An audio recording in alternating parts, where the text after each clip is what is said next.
क्रमांक 18। हंताय मद्रिरबला हरिदास वर्यो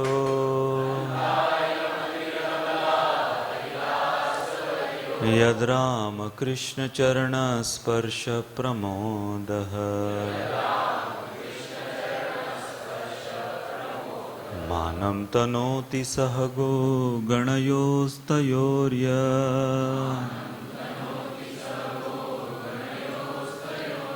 पानीयसूयवसकन्दरकन्दमूलै। हंत ओ अयम यह अद्रि पर्वत अबला हे सखियों हरिदास वर्य भगवान के सेवकों में से सर्वश्रेष्ठ। यत चूंकि रामकृष्ण चरण कृष्ण तथा बलराम के चरण कमलों के स्पर्श से प्रमोद हर्षित मानम आदर तनोति प्रदान करता है सह साथ गोगणयो गौवे बछड़े तथा ग्वालबाल के तयो उन दोनों श्री कृष्ण तथा बलराम को यत क्योंकि पानीय पेयजल के साथ सूयवस अत्यंत मुलायम घास कंदर गुफाएं कंदमूलय तथा खाद्य कंदों से। अनुवाद और तात्पर्य श्रील प्रभुपाद के शिष्यों द्वारा। यह गोवर्धन पर्वत समस्त भक्तों में सर्वश्रेष्ठ है। हे सखियों, यह पर्वत कृष्ण तथा बलराम के साथ ही साथ उनके गौओं बछड़ों तथा ग्वाल बालों की सभी प्रकार की आवश्यकताओं, पीने का पानी, अति मुलायम घास, गुफाएं, फल फूल तथा तरकारियों की पूर्ति करता है। इस तरह यह पर्वत भगवान का आदर करता है। कृष्ण तथा बलराम के चरण कमलों का स्पर्श पाकर गोवर्धन पर्वत अत्यंत हर्षित प्रतीत होता है।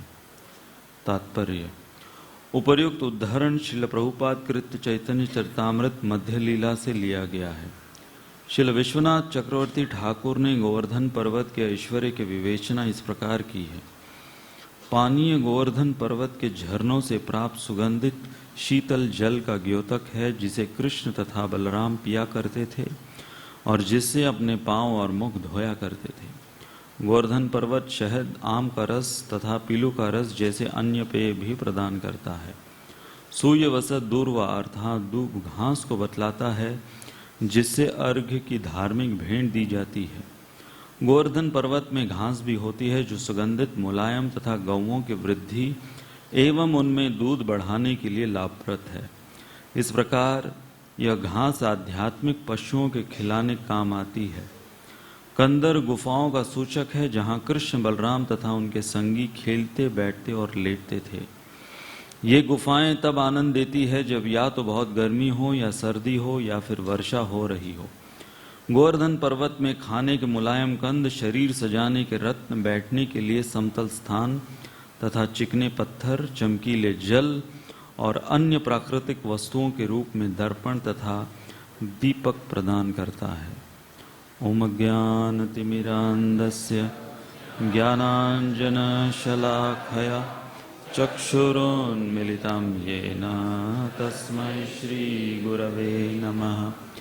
श्रीचैतन्यमनोभीष्टं स्थापितं येन भूतले स्वयं रूपः कदा मह्यं ददाति स्वपदान्तिकं।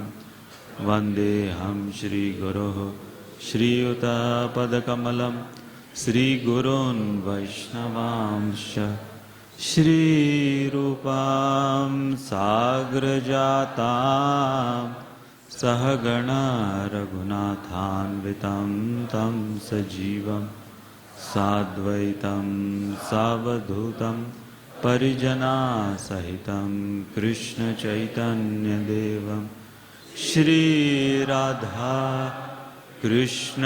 कृष्णपदान् सहगण ललिता श्रीविशाखान्वितांश हे कृष्ण करुणा सिंधु दीनबन्धुर्जगत्पते गोपेश गोपिका कांत राधा कांत नमोस्तुते तप्त कांचन गौरांगी राधे वृंदावनेश्वरी वृषभानुसुते देवी प्रणमामि हरिप्रिये वाञ्छाकल्पतरुभ्यश्च कृपा सिन्धुभ्य एव च पतितानां पावनेभ्यो वैष्णवेभ्यो नमो नमः। जय श्री कृष्ण चैतन्य प्रभु नित्यानंद श्री अद्वैत गदाधर श्रीवासदि गौर भक्तवृंद हरे कृष्णा कृष्णा कृष्णा हरे हरे हरे राम राम राम हरे हरे हरे कृष्णा कृष्णा कृष्णा हरे हरे हरे राम राम राम हरे हरे हरे कृष्णा कृष्णा कृष्णा हरे हरे हरे राम राम राम हरे हरे कृष्णा। जो भी भक्तों ने अपने मोबाइल फ़ोन लाए हो कृपया उसको आप बंद कर दीजिए ताकि वो डिस्टर्ब ना करे, और माताओं से अनुरोध है कि छोटे बच्चों के ऊपर ध्यान दें ताकि उनका आवाज़ या शोर ना हो। हरे कृष्णा। सभी भक्तों का स्वागत है हमारे आज की रविवार की श्रीमद् भागवतम क्लास में। यहाँ हम रामायण से चर्चा कर रहे हैं। भरत अयोध्या लौटने के पश्चात जब कैकेयी से भेंट करते हैं और जब सारे समाचार सुनने के पश्चात भरत जो अब अपने आप को दोषी ठहरा रहे हैं कि क्यों मुझे एक ऐसी माँ प्राप्त हुई, क्यों मैं कारण बना इस इतने बड़े कहर को जो अयोध्या के ऊपर ढाया उनकी माँ ने उसका। उसके पश्चात वो सबसे पहले कौशल्या माता से मिलने जाते हैं और यहाँ से श्रृंखला प्रारंभ होती है जहाँ अब भरत जो हैं वो गलत फहमी का शिकार बनते हैं। तो अब तक तो अयोध्या वासियों ने भरत को कुछ कहा नहीं, बल्कि अयोध्या वासियों के व्यवहार से थोड़ा बहुत अंदाजा भरत लगा लिए कि मेरे ऊपर ये सब का दोषारोपण हो रहा है। परंतु वचनों से सबसे पहले माता कौशल्या ने भरत से कहा कि अब क्या चाहिए मुझसे, जो कुछ मेरा था, जो मेरी प्राणवायु थी, उसे तो हर लिया तुमने और तुम्हारी मां ने, अब और क्या चाहिए? जीते जी मुझे मार डाला और जो षड्यंत्र तुमने और तुम्हारी मां ने मिलकर रचा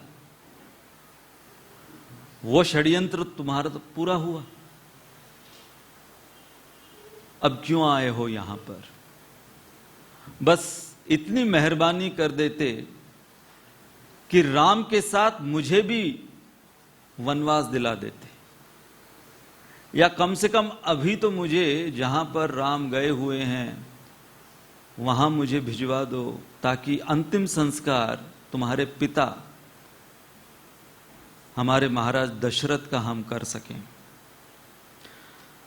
तो यहां से जो शुरुआत हुई, भरत 7 लोगों ने भरत के ऊपर दोषारोपण किया या गलत फहमी के शिकार इन 7 लोगों के द्वारा। तो पिछली बार हमने ये जो मुद्दा लिया था, गलत फहमी, misunderstanding recipe for ruining relationships, और हमने रामायण से ही प्रसंग लिया वाली और सुग्रीव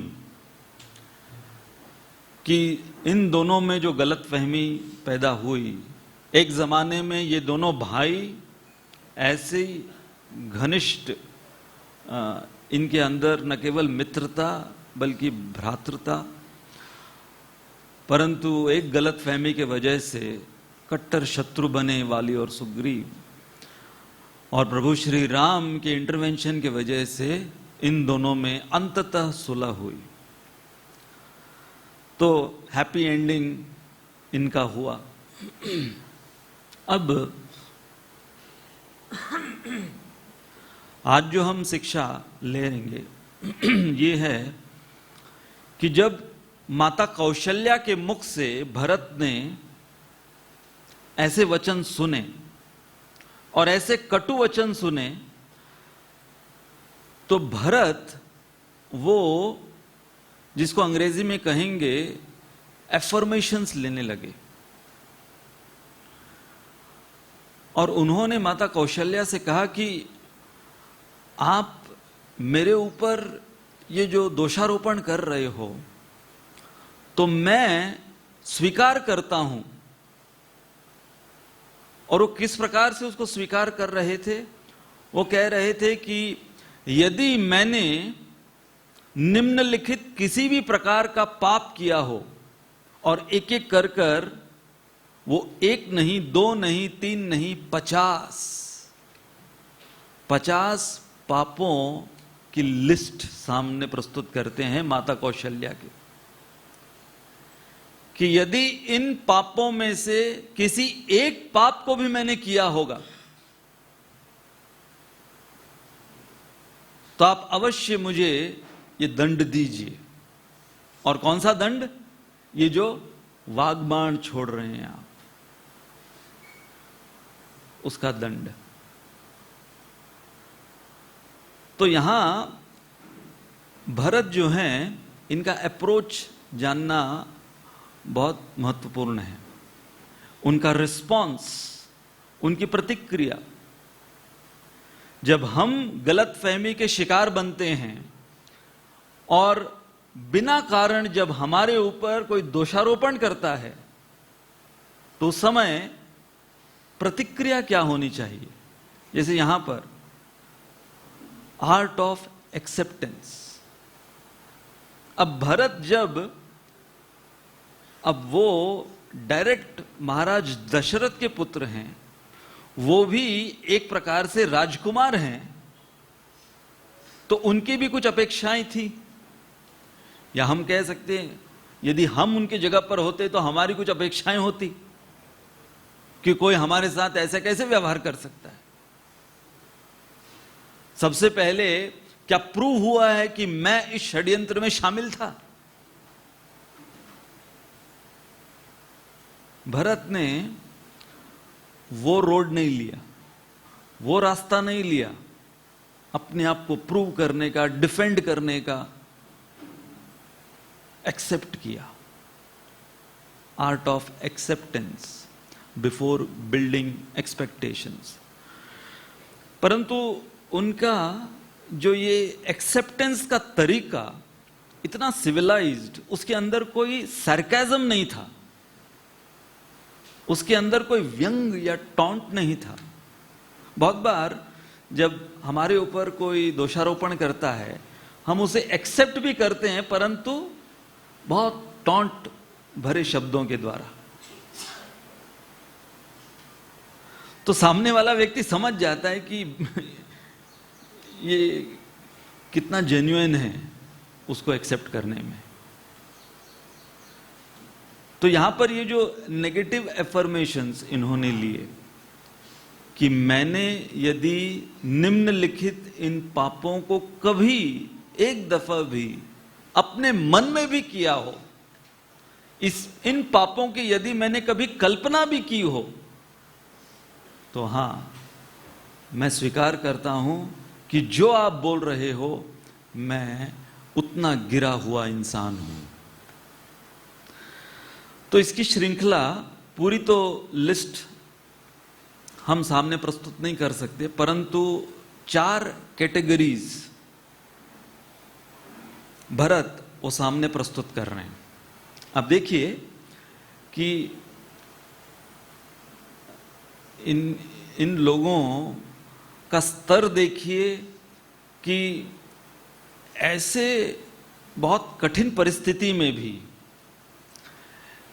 ऐसे माहौल में और ऐसे वार्तालाप में भी इनको सही क्या है, गलत क्या है, पुण्य क्या है, पाप क्या है, कौन सी श्रेणी का पाप किस में आता है, वो सब याद है। अक्सर सबसे पहली चीज हम भूलते हैं जब किसी के साथ लड़ाई झगड़ा होता है, सबसे पहली चीज हम क्या भूलते हैं? फिलॉसफी।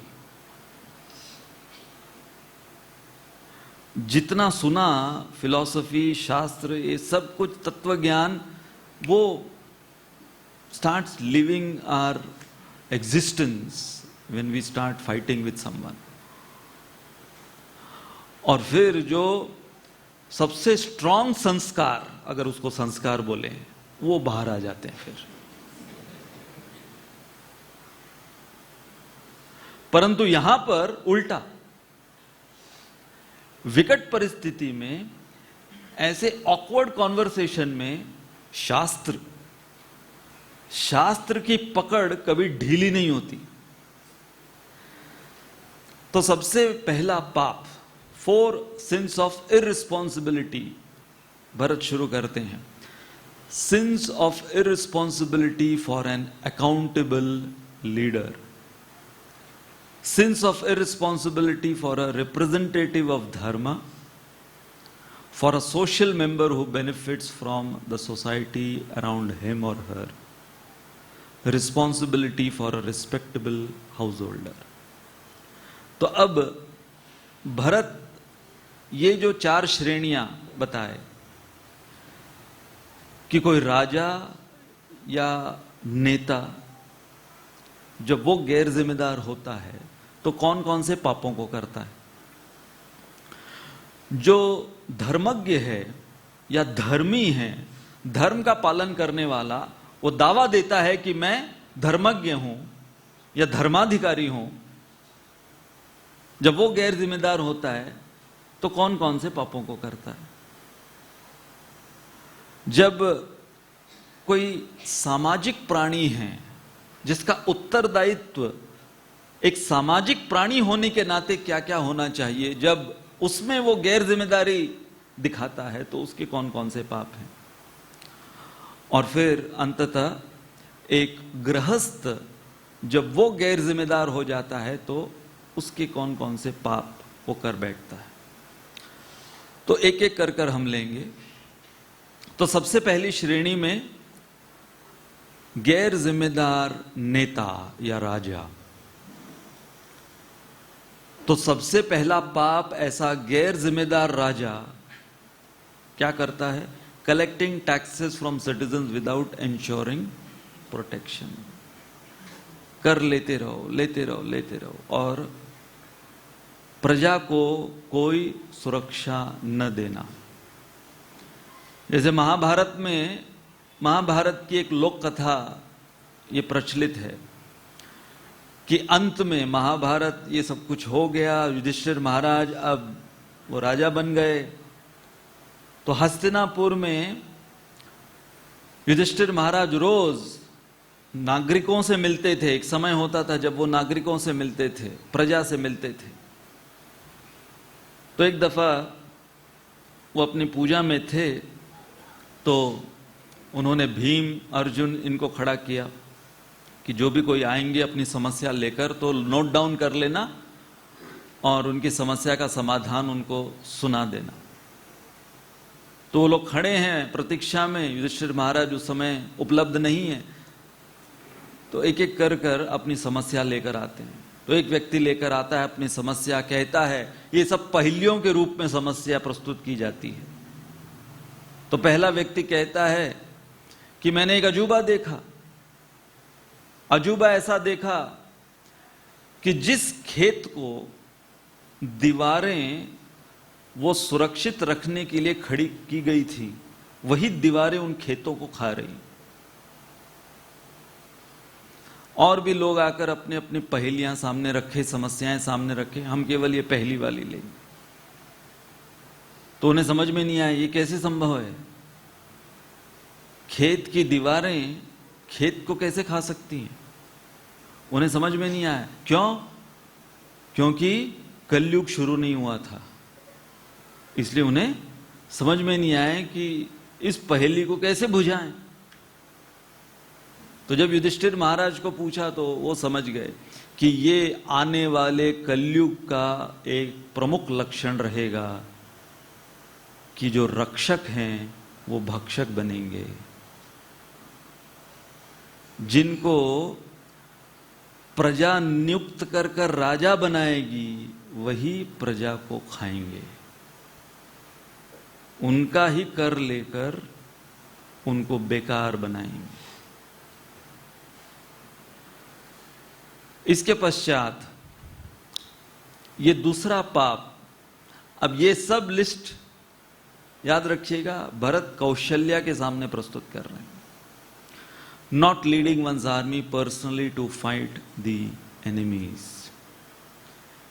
कि वो राजा जो कि क्षत्रिय होने के नाते उसे अपनी सेना का प्रमुख होते हुए सेना के सामने युद्ध लड़ने के लिए जाना चाहिए, जब वो कायर बनकर केवल सेना को आगे भेजता है तो वो गैर जिम्मेदार होते हुए ये पाप करता है। ये बहुत इंटरेस्टिंग है। मानो भरत त्रेता युग में भविष्यवाणी कर दिए। कौन सी भविष्यवाणी कर दी? Using one's leadership position to benefit one's own blood family at the cost of citizens welfare. क्या कहें इसके विषय में? एक बार एक शेर और शेरनी अपने दो छोटे छोटे बच्चों के साथ एक वन से दूसरे वन जा रहे थे। तो बच्चे छोटे छोटे थे, कंट्रोल में नहीं रह पा रहे थे। तो उसमें से एक बच्चा, अब किसका बच्चा है ये? शेर और शेरनी का बच्चा है। इसमें से एक बच्चा वो यहां वहां घूमते हुए खो गया और बहुत समय पश्चात शेर और शेरनी को पता चला कि एक बच्चा उनका खो गया है। बहुत प्रयास किया ढूंढने का, वो बच्चा नहीं मिला। और बहुत सालों पश्चात जब वो शेरनी फिर से उसी रास्ते वापस लौट रही थी तो उसने देखा कि वही उसका बच्चा अब बड़ा हो चुका है, परंतु भेड़ों के बीच में है। हुआ क्या था? वो पथभ्रष्ट हुआ, खो गया और भेड़ों के बीच में वो बड़ा हुआ। उसकी परवरिश कहां हुई? भेड़ों के बीच में। तो भेड़ों की तरह आवाज करते हुए, शरीर शेर का है परंतु हरकतें भेड़ की तरह, आवाज भेड़ की तरह। खा क्या रहा है? पत्ते घास, भेड़ की तरह। तो जब शेरनी ने देखा कि अरे ये तो मेरा ही बच्चा, ये भेड़ बन गया है,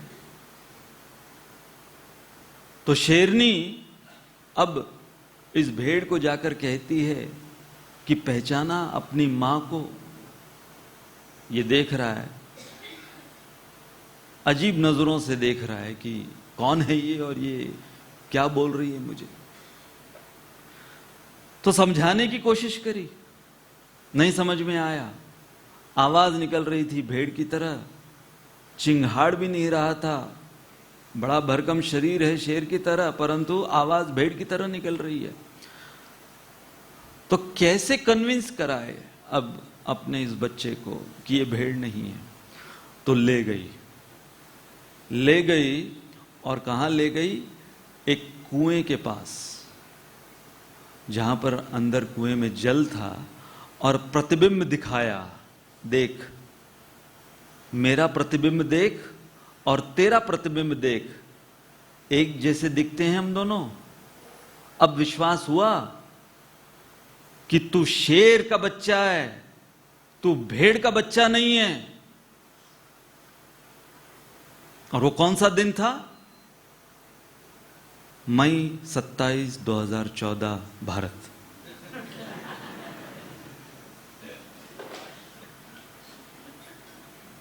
तो उस समय जो भेड़ बना हुआ, शेर जो भेड़ बना हुआ, उसे समझ में आया कि हम भारतवासी जो हैं वो वास्तविक रूप में शेर हैं। और उसके पश्चात वो एक शेर जब वापस जाता है, अन्य भेड़ों को देखता है, तो उनको धीरे धीरे बताना शुरू करता है, क्योंकि वो भी भेड़ नहीं थे, वो भी शेर थे। और धीरे धीरे 1 साल, 2 साल, 3 साल, 5 साल बाद सारे भेड़ों को कुएं के तट पर लाता है और उनको दिखाता है 23 मई 2019।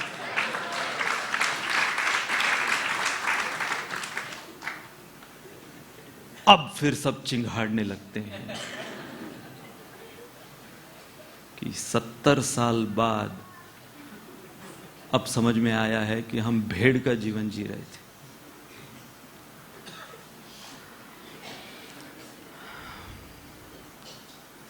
अच्छा, ये तो कुछ नहीं,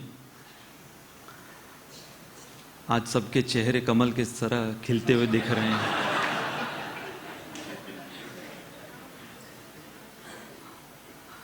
पता नहीं, ये हाल ही में मुझे कल हमारे गोविंद प्रभु ने वीडियो फॉरवर्ड किया, बहुत ही इंस्पिरेशनल वीडियो है। ये महिला अमेरिकन सिटीजन जिनका नाम है तुलसी गबार्ड।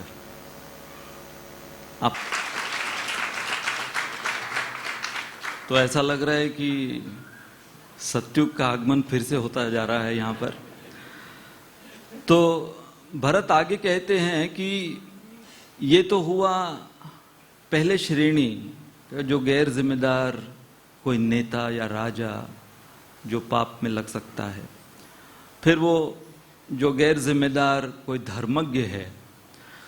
तो इसके विषय में वो कहते हैं कि इसके पाप की श्रृंखला लिस्ट ये है: not keeping one's word of honour, eating food without first offering it to the Lord, and sleeping during twilight hours, disrespecting teachers and elderly family members, mechanical study of scriptures, living a selfish life without benefiting or contributing for others' welfare. तो जैसे महाभारत में ही राजा मयूरध्वज की कहानी है। ये जब महाभारत का युद्ध हो गया और युधिष्ठिर महाराज राजा बन चुके हैं, उसके पश्चात युधिष्ठिर महाराज अश्वमेध यज्ञ किए। और उस समय अर्जुन को भगवान एक ऐसे शख्स से मिलाना चाहते थे कि जो दान वीरता की पराकाष्ठा जिन्होंने दिखाई, ये राजा मयूरध्वज। तो जो अश्वमेध यज्ञ का जो अश्व, जब उसे अर्जुन लेकर अलग अलग प्रांतों में जा रहे थे और अर्जुन उनके अंदर थोड़ा बहुत अभिमान हो गया था कि अब हम लोग सम्राट बने हुए हैं, तो कौन विरोध करेगा इस अश्वमेध यज्ञ का। तो नियम ये है कि जो राजा यदि विरोध करता है, विपक्ष में हो जाता है, विरोध करता है, तो वो उस अश्व को, उस घोड़े को वो बंदी बना लेगा और फिर उसके साथ लड़ाई, राजा के साथ लड़ाई, और फिर जो जीतेगा वो राजा बनेगा। तो सभी अर्जुन अश्व को लेकर जा रहे हैं, तो सभी अपने हाथ जोड़कर अपनी सहमति दे दिए कि हाँ भाई, युधिष्ठिर जो हैं वही हमारे सम्राट रहेंगे। परंतु रतनपुर नामक राज्य में जब अर्जुन इस अश्व को लेकर पहुंचे, तो वहां के राजा मयूरध्वज और उनका 18 साल का बेटा ताम्रध्वज, तो ताम्रध्वज 18 साल का केवल, उसने चुनौती दी अर्जुन को। और अर्जुन पहले तो मुस्कुराने लगे, हंसने लगे कि ये छोटा सा बच्चा है, ये बचकानी बातें कर रहा है और अपने कद से ज्यादा कुछ बोल रहा है, तो मजाक में ले लिया अर्जुन ने पहले। परंतु ताम्रध्वज वो मजाक नहीं कर रहा था, और फिर उन दोनों के बीच में द्वंद्व युद्ध हुआ, जिसमें ताम्रध्वज ने अर्जुन को मूर्छित गिरा दिया और अश्व को अपने राज्य में ले गया। और अर्जुन आश्चर्यचकित कि कैसे हुआ, और जैसे ही मूर्छित अवस्था से अर्जुन की आंखें खुली, तो सामने श्याम सुंदर कृष्ण मुस्कुराते हुए दिखे, क्योंकि ये उनकी योजना थी, वो अर्जुन को मिलाना चाहते थे इस परिवार से, न केवल ताम्रध्वज, न केवल मयूरध्वज, उनके पूरे परिवार से मिलाना चाहते थे। और ये एक ऐसी कहानी है कि जो रोंगटे खड़े कर देती है, हृदय स्पर्शी, द्रवित करने वाली कहानी है ये। तो फिर अर्जुन वो पूछने लगते हैं कि कौन है ये कौन सा परिवार है, ये कौन सा राज्य है, कौन सा राजा है, कभी मैंने सुना नहीं, और ये 18 साल का इनका बेटा, ये मुझे हरा दिया। तो भगवान कहते हैं ठीक है, सही मायने में यदि जानना है कि ये कौन है, हमें भेष बदल कर जाना होगा। तो दोनों ब्राह्मण का भेष लेते हैं और यमराज को बुलाते हैं भगवान, और यमराज को सिंह बनाते हैं, अपने साथ ले चलते हैं। तीनों मयूरध्वज राजा के राज्य में पहुंचते हैं, स्वागत किया जाता है, 2 ब्राह्मण आए हैं और उनके साथ एक सिंह। अजीब दृश्य था ये। तो यहां जब पूछा गया कि हम आपकी क्या सेवा कर सकते हैं, जब राजा मयूरध्वज ने पूछा, तो भगवान जो ब्राह्मण के रूप में हैं कहते हैं कि हम तो कंदमूल खाते हैं, परंतु ये सिंह बहुत समय से भूखा है, ये हमारा साथीदार है और इसे कुछ खाने के लिए नहीं मिला है। और आप तो जानते हैं कि मांसाहारी होते हैं ये प्राणी, परंतु ये विशेष सिंह हैं जो आपके पुत्र ताम्रध्वज का मांस खाना चाहता है। सोचिए, इस प्रकार की भिक्षा, और वो भी किसी राजा से, उसके इकलौते बेटे का मांस, किसके लिए? सिंह के लिए। और ये कौन है दोनों ब्राह्मण? अभी तक महाराज मयूरध्वज के लिए अनजान ब्राह्मण है ये लोग। और इसके ऊपर शर्त ये रखी, तुरंत मयूरध्वज राजा तुरंत एग्री हो गए। ऐसा भी नहीं कि जाके सब, हम लोग अगर कोई होते तो सबसे पहले दफा हो यहां से, वो रेडी हो गए।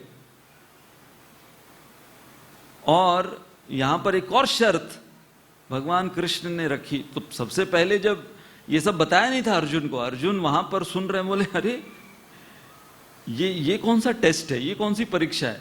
अरे उसने मुझे हराया, वो मुझसे अच्छा युद्ध, उसका कौशल है, परंतु इस प्रकार का दंड उसको देना ताम्रध्वज को। लेकिन दूसरी शर्त भगवान रख रहे हैं कि आपका जो बेटा ताम्रध्वज है, उसका आधा भाग इस सिंह को खाना है, और उसको, उसके शरीर का आधा भाग उसकी मां करेगी, काटेगी।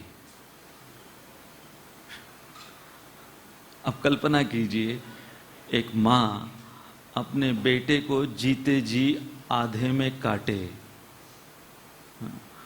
और वो भिक्षा के रूप में इनको दे, और वो भी किसको? एक सिंह को, एक प्राणी को।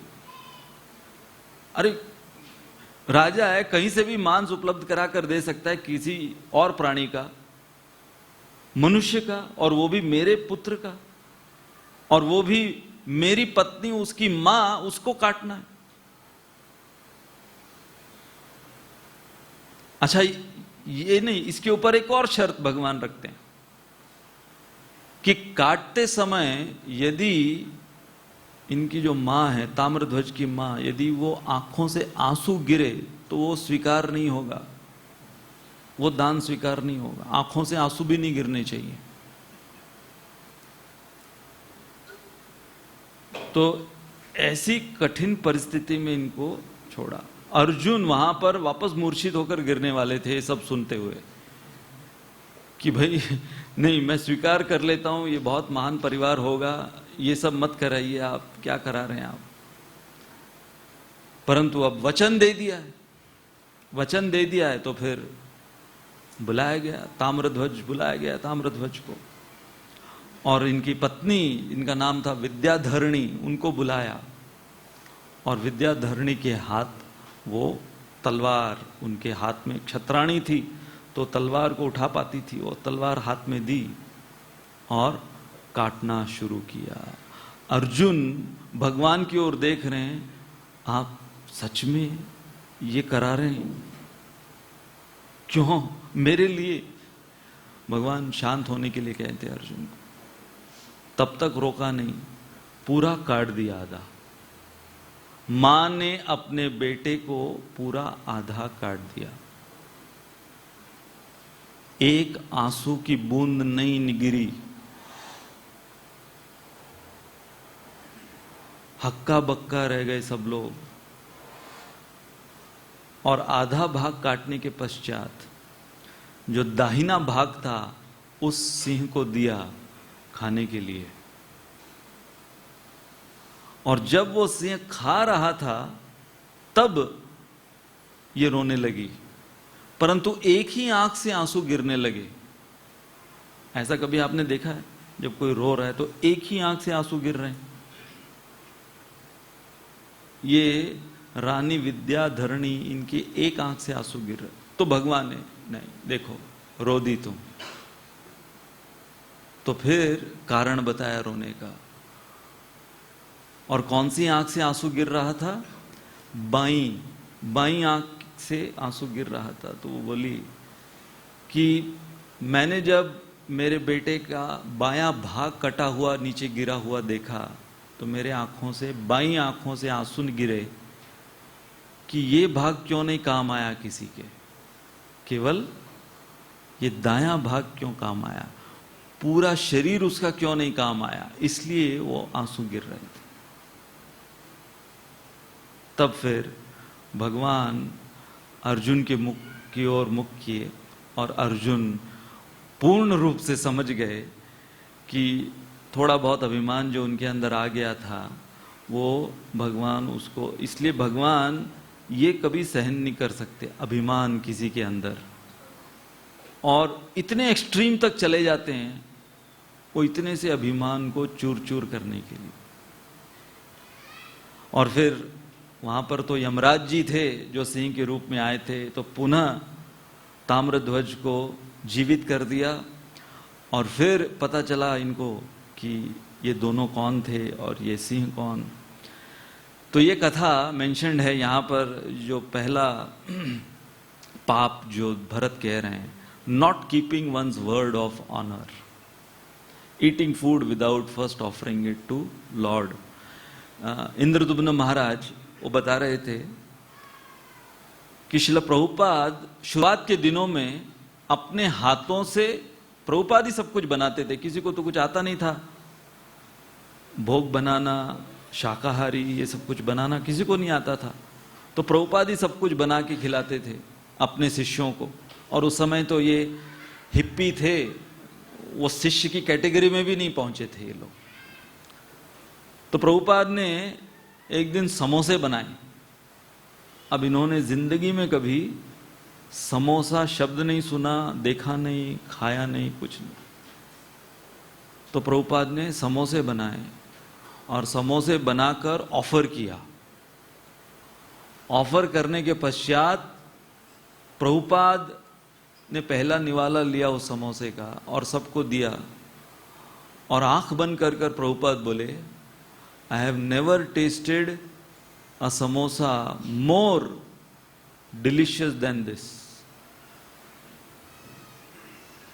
तो अभी हमको लग रहा होगा कि भाई हम ही बनाओ और हम ही उसका गुणगान करो।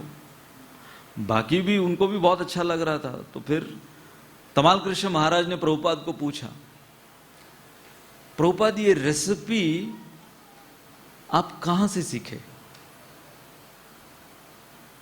तो प्रभुपाद की आंखें बंद, अभी तक समोसा वो खाए हैं, आंखें बंद है, खा रहे हैं, पूरा नहीं हुआ है समोसा। और प्रभुपाद ने कह दिया, this is the recipe of mother Yashoda. सब लोग साइलेंट हो गए सुन के। This is the recipe of mother Yashoda. उसके बाद किसी ने प्रभुपाद को नहीं पूछा और डिटेल्स,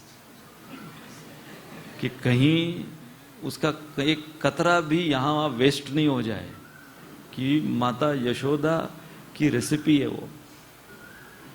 तो हम तो केवल सुन सकते हैं अब ऐसे समोसे के विषय में। तो ये सारे जो बाकी के पाप बताए, जिसके अंदर living a selfish life without benefiting और कंट्रीब्यूटिंग फॉर अदर्स वेलफेयर, जैसे कि ग्रंथ यहां पर बताया मैकेनिकल स्टडी। तो ग्रंथ जो हैं, इनको ये जो नाम दिया गया है वैदिक ग्रंथ, ये इसलिए ताकि हमारी ग्रंथि कटे। यदि ग्रंथ हम मैकेनिकल रूप से पढ़ेंगे तो हमारे जीवन की ग्रंथियां वैसी की वैसी रहेंगी। तो सही रूप से ग्रंथों को पढ़ने का परिणाम क्या होना चाहिए? हमारे बद्ध अवस्था की जो ग्रंथियां हैं वो कटनी चाहिए। और जो व्यक्ति अपने आप को धर्मी कहता है या धर्मज्ञ कहता है, परंतु वो कुछ कंट्रीब्यूट नहीं कर रहा है अपनी ओर से समाज में, उसका कोई योगदान नहीं है, तो उदाहरण भरत देते हैं, जैसे कि किसी गोदाम में अनाज पड़ा पड़ा सड़ जाता है, या कोई मीठे जल का कुआं है परंतु उसको किसी ने बंद कर दिया है, किसी कृपण व्यक्ति ने उसको बंद कर दिया है ताकि कोई और उससे पानी न ले। बंद करने के वजह से वो मीठा जल उस कुएं का जो है वो पड़ा पड़ा सड़ने लगता है। तो जैसे अनाज के गोदाम में अनाज सड़ने लगता है, मीठा जल किसी कुएं का बंद होने के वजह से सड़ने लगता है, उसी प्रकार से वो धर्मी, वो धर्मज्ञ जब अपना जीवन दूसरों के योगदान के लिए नहीं बिताता तो उसका जीवन भी सड़ने लगता है। और ये अपने आप में पाप है। तो भरत कह रहे हैं कि यदि मैंने कोई ऐसा पाप किया हो तो मैं ये दोष, षड्यंत्र का दोष अपने ऊपर लेता हूं। Sins of an irresponsible social member, treating the underprivileged and beggars as unwanted parasites, causing inconvenience to others by one's words, thoughts and actions, polluting water, air and environment by one's lifestyle, not doing anything to protect old people, women, cows, children and brahmanas. जैसे प्रभुपाद ने जब देखा मायापुर में कुछ बच्चे जो वहाँ के जिसको अर्चिन्स बोलते हैं, झोपड़पट्टी के कुछ बच्चे, वो लोग कचरे कूड़ेदान में से, खाली पत्तल में से खिचड़ी चाट चाट कर खा रहे थे। तो प्रभुपाद की आंखों में आंसू आए और तुरंत प्रभुपाद ने 10 किलोमीटर रेडियस पर फूड फॉर लाइफ प्रोग्राम वहाँ से शुरू हुआ। causing inconvenience to others by one's words, thoughts and actions. Prabhupada अंत समय अपने गुरु बंधुओं को बुलाए और प्रभुपाद ने उन सब से क्षमा मांगी कि यदि इस्कॉन इस्टेब्लिश करने के दौरान मेरी तरफ से यदि कोई भूल चूक हुई हो, मेरी तरफ से कुछ अपशब्द यदि निकले हों तुम लोगों के लिए, तो मैं जाते जाते क्षमा मांगना चाहूंगा. Not doing anything to protect old people, women, children. तो प्रभुपाद अक्सर वेस्टर्न सिविलाइजेशन को ये सीख देना चाहते थे कि कैसे वहाँ पर, बहुत बार वहाँ पर जो देखा जाता है, अभी तो भारत में भी देखा जाता है कि जो बूढ़े बुजुर्ग हैं उनको घर निकाला देकर old age home. Srila Prabhupada एक प्रोग्राम इंडिया में कर रहे थे और प्रभुपाद की जो लेडी डिसाइपल्स थे वो लोग सब यंग, अब अमेरिकन लेडीज, दिखने में इतने सुंदर, वो लोग सब कीर्तन कर रहे हैं, प्रभुपाद गा रहे हैं. तो कुछ ऐसे गिरे हुए कुछ भारतीय पुरुष वो छेड़खानी करने के लिए इन प्रभुपाद के लेडी डिसाइपल्स के पास निकट जाने लगे और प्रभुपाद ने मंच से देखा. और ये सच्ची घटना है. प्रभुपाद क्या किए, करताल बजा रहे थे और प्रभुपाद हर समय बड़ी करताल बजाते थे. तो करताल बजाते बजाते प्रभुपाद मंच से नीचे उतरे, करताल को घुमा रहे हैं सुदर्शन चक्र की तरह और जोर जोर से घुमा रहे हैं. और जो उनके लेडी डिसाइपल्स और ये छेड़खानी करने वाले जो पुरुष निकट आ रहे थे उनके बीच में, उनके चेहरे के सामने कीर्तन करते हुए घुमा रहे हैं. और यदि वो एक कदम भी थोड़ा इधर उधर करते तो वो पूरा बड़ा करताल घूमता हुआ उनके सर पर पड़ने वाला था. तो वो समझ गए कि ये साधु जो हैं ये अलग ही श्रेणी की हैं. तो उसके बाद प्रभुपाद ने बहुत स्ट्रांग लेक्चर दिया, इसी के ऊपर लेक्चर दिया. वो लेक्चर भी मैंने सुना. How, what is the responsibility of a leader in trying to protect these 5 different categories of human beings, cows, brahmanas, women, children, etcetera etcetera. फिर उसके पश्चात अंत में भरत कहते हैं, sins of an irresponsible householder. First sin, having an extramarital affair. आजकल तो इसको लीगलाइज कर दिया है, हाँ, वो भी इंडिया में, कि ये कोई पाप नहीं है. तो टोटली रामायण के अगेंस्ट इसको लीगलाइज कर दिया आजकल. Neglecting the request of a chaste wife to have a child. UK में एक कपल्स की कैटेगरी है जिनको कहते हैं डिंक. वो डिंक के लड्डू नहीं, DINK. तो बहुत से मैरिड कपल्स वो बहुत गर्व महसूस करते हैं अपने आप को इस कैटेगरी में जो डाले हैं. तो डिंक का फुल फॉर्म क्या है? Double income no kids. DINK, double income no kids. तो ये मतलब इनकम दोनों काम कर रहे हैं और दोनों काम कर कर खूब पैसा कमाओ, लेकिन कोई संतान उत्पत्ति नहीं होनी चाहिए.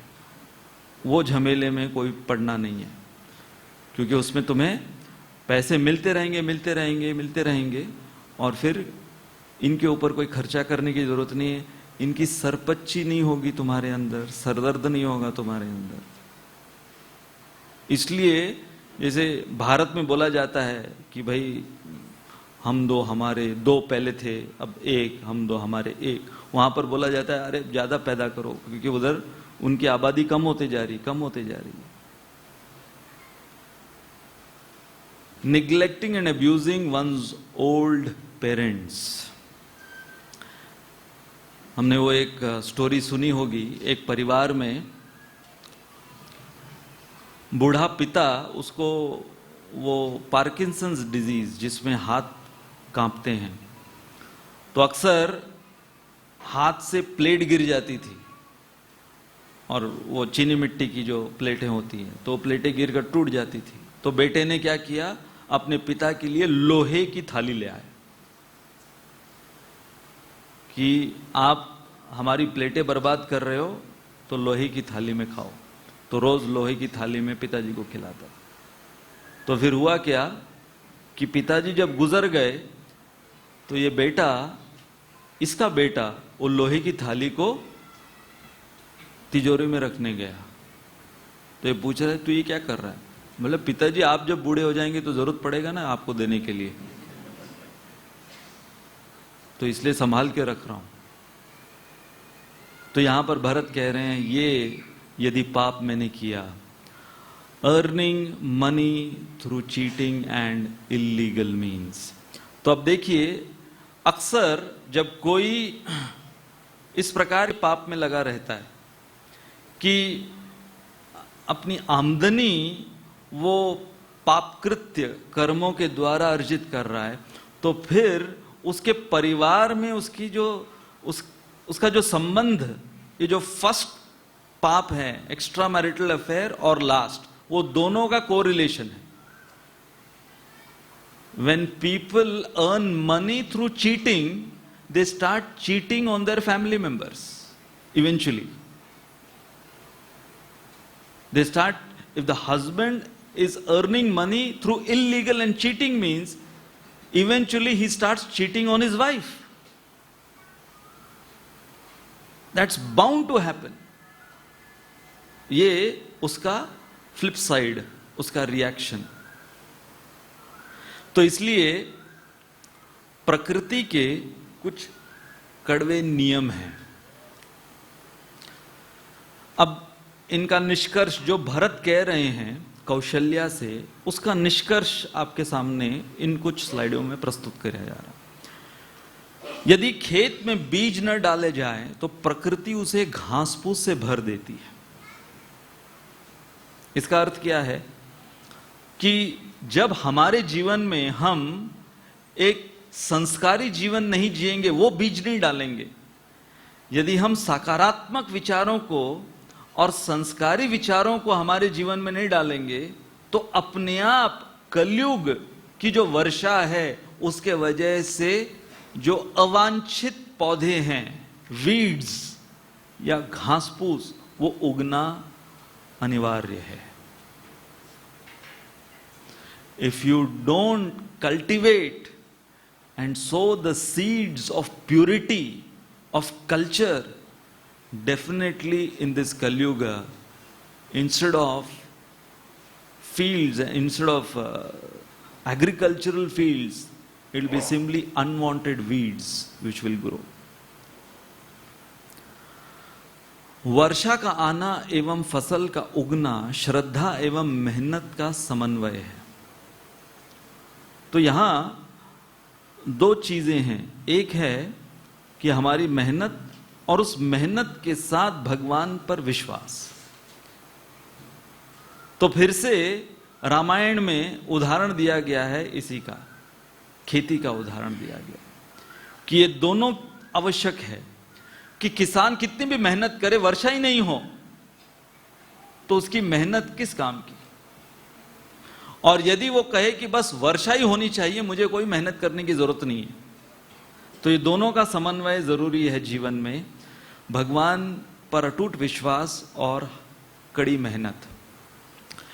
जीवन में जो कुछ मिले उसे पचाना सीखो, क्योंकि भोजन न पचने पर रोग बढ़ते हैं।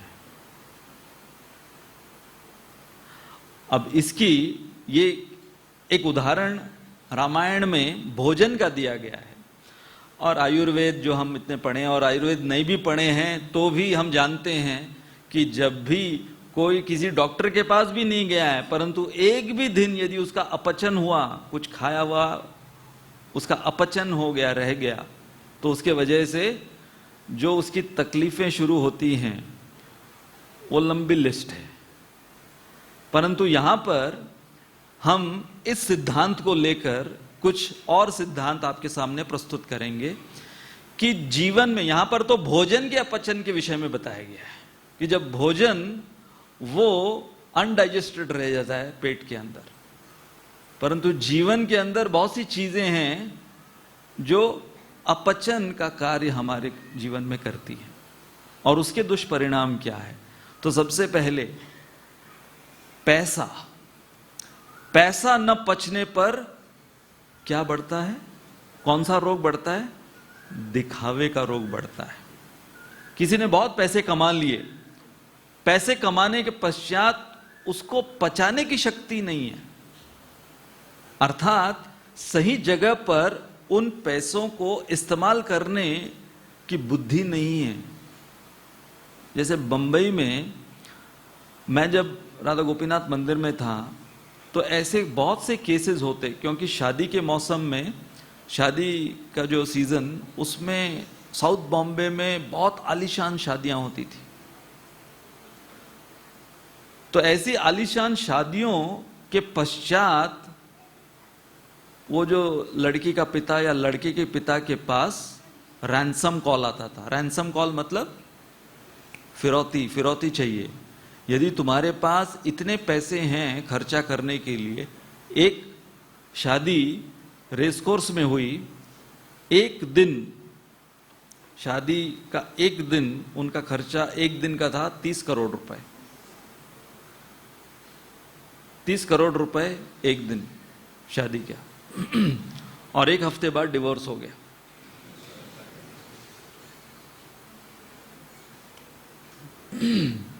कहां गए 30 करोड़? नाली में। तो क्यों? क्योंकि दिखावा, उस पैसों का दिखावा। जब उसका पचन नहीं हुआ तो किस रोग में वो बाहर आया? दिखावे के रोग में बाहर आया। बात न पचने पर चुगली बढ़ती है।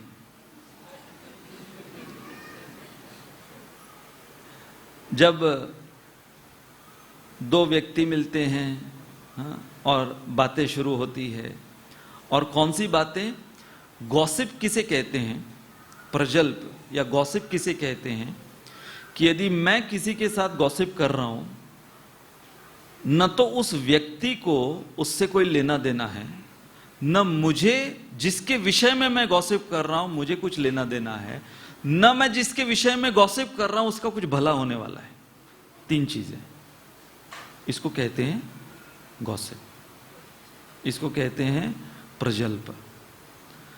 तो इसका जब अपचन होता है तो चुगली बढ़ती है। प्रशंसा न पचने पर अहंकार बढ़ता है। जैसे चैतन्य चरितामृत में वासुदेव, जिसको कुष्ठ रोग हुआ था, चैतन्य महाप्रभु उसको सुडौल शरीर वाला सुंदर बना देते हैं अपने आलिंगन से। तो वासुदेव अपने अब सुंदर शरीर को प्राप्त करने के पश्चात ज्यादा चिंतित, और वो चैतन्य महाप्रभु से कहते हैं अब जो मुझे प्रशंसा मिलेगी उस प्रशंसा को मैं कैसे पचाऊंगा? वो बहुत मेरे लिए कठिन हो जाएगा उस प्रशंसा को पचाना। तो जब भी कोई आपकी प्रशंसा करता है तो उसके साथ साथ चूर्ण रखो उसको पचाने का। और कौन सा चूर्ण? विनम्रता का चूर्ण, डिस्क्लेमर कि ये मेरे लिए नहीं है। निंदा न पचने पर दुश्मनी बढ़ती है। जब कोई हमारी निंदा करता है, अक्सर हमारी प्रतिक्रिया क्या होती है? जब भी हमारी कोई निंदा करता है तो तुरंत हम रिटेलिएट करने जाते हैं। तेरी हिम्मत कैसी हुई? तेरी औकात क्या है? हाँ, मेरे बारे में तू बोल रहा है। तो हुआ क्या कि जब निंदा हुई और फिर उसका प्रतिशोध किया, उसके पश्चात वो और ज्यादा भड़केगा, यहां पर और भड़का भड़की चलेगी। उसके बाद फिर होता क्या है? एक और विश्व युद्ध। राज न पचने पर खतरा बढ़ता है। बहुत सारी चीजें होती हैं जिसको पब्लिक करने की जरूरत नहीं है। जब हमें किसी चीज को राज रखने के लिए कहा गया है, परंतु ये जिह्वा जो है वो बंद नहीं होती, चुप नहीं होती है। और फिर हम लोग बोलते कैसे, मैं तुझे बता रहा हूं किसी को बोलना मत, हाँ? क्योंकि मुझसे किसी ने प्रॉमिस लिया है तो इसलिए किसी को बोलना मत। और वो 10 लोगों को यही बोल के कि मुझसे प्रॉमिस लिया है, तुम किसी को बोलना मत। और सब बैठे हुए हैं उस पूरे राज को जाने हुए, और सब सोचते हैं किसी को नहीं पता है।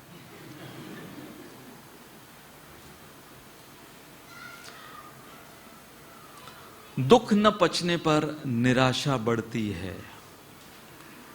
पाश्चात्य देश में देखा गया है कि जो मायूस, डिप्रेस्ड, वो लोग जाते हैं मनोवैज्ञानिक साइकेट्रिस्ट के पास, और साइकेट्रिस्ट के पास जाकर, क्योंकि इतना वो लोग दूसरों का दुख सुन लेते हैं, इतना डाउनलोड उनके अंदर हो जाता है दूसरों का दुख, कि वो लोग डिप्रेशन में चले जाते हैं।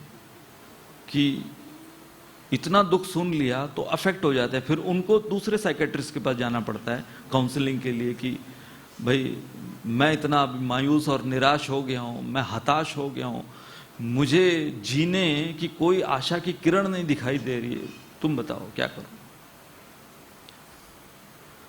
सुख न पचने पर कृतज्ञता बढ़ती है, इनग्रैटिट्यूड जिसको बोलते हैं, कि किसी के जीवन में बहुत सुख आ गया लेकिन उसके अंदर ग्रैटिट्यूड नहीं है उसको लेकर, तो क्या होगा, फिर धीरे धीरे उसको लगेगा कि मैं डिजर्विंग कैंडिडेट हूं इस सुख का, मेरी लायकी है इस सुख की। और फिर शुरुआत में जब वो सुख नहीं मिलता, वो समृद्धि नहीं मिलती, वो ऐश्वर्य नहीं मिलता, तो मरता क्या ना करता, विनम्र रहता है, ग्रेटफुल रहता है। लेकिन जैसे जैसे उसको उसकी समृद्धि, उसका सुख, उसका ऐश्वर्य बढ़ने लगता है, वो जब पचता नहीं तो उसके अंदर इनग्रैटिट्यूड, फिर मेरे वजह से सब कुछ हुआ है, असनम में, वसनम में, जाया में, बंधुवर्गों में इति कुर्वाणाम कालवृको हंति पुरुषजम। जैसे बकरी में करती है, और जैसे बकरी जितना ज्यादा जोर जोर से में करती है तो उसको खाने के लिए जो सियार तैयार रहता है। इसके पश्चात कहा गया है यश न पचने पर बदनामी बढ़ती है। कोई बहुत यशस्वी हो गया परंतु उसको पचा नहीं पा रहा है, तो फिर एक न एक दिन वो इतना ऊंचा, माया देवी जो उसको ले जाती है, इतने ऊपर से फिर जब नीचे गिराती है तो वो बदनामी फिर वो व्यक्ति पचा नहीं पाता, सहन नहीं कर पाता, और अंत में भगवत कृपा न पचने पर जन्म मृत्यु का चक्र बनता रहता है। और इसका ज्वलंत उदाहरण कैलाश की स्टोरी प्रभुपाद सुनाए, हम उसकी नाटिका भी किए थे, कि भगवत कृपा एक बार नहीं, 2 बार नहीं, नारद मुनि के रूप में अनगिनत बार इस कैलाश के जीवन में भगवत कृपा भगवान ने भेजी। परंतु जिसको टेक इट फॉर ग्रांटेड ले लेते हैं, भगवान के कृपा को जब टेक इट फॉर ग्रांटेड ले लेते हैं तो वो होता है अपचन, भगवत कृपा का अपचन। और भगवत कृपा का अपचन के वजह से फिर पुनरपि जननम पुनरपि मरणम पुनरपि जननी जठरे शयनम। तो यहां पर भरत कौशल्या को ये पूरी लंबी लिस्ट दे रहे हैं कि माते, यदि मैंने इनमें से कोई एक भी पाप अपनी कल्पना में भी किया हो तो हां, मैं जिम्मेदार हूं आपके, हमारे प्रभु श्री राम के वनवास का। परंतु इसके पश्चात उन्होंने फिर भी दोष अपने ऊपर स्वीकार किया। तो ये जो टॉपिक है एक्सपेक्टेशंस वर्सेस एक्सेप्टेशंस, इसकी चर्चा हम करेंगे अगले रविवार को, क्योंकि यहां भरत ने जो एफर्मेशंस दिए, नेगेटिव एफर्मेशंस दिए कि मैंने इनमें से कोई भी पाप नहीं किया है, और उसके पश्चात फिर वो उसको एक्सेप्ट भी करते हैं। तो ये जो क्वालिटी भरत की है, ये एक ऐसी क्वालिटी है जो कि रामायण के टीकाकार कहते हैं कि कहीं पूरी रामायण में कोई भी शख्स या किसी की भी शख्सियत वो ये दर्शाती नहीं, और ये है भरत के चरित्र का अमृत। बहुत बहुत धन्यवाद। हरे कृष्णा।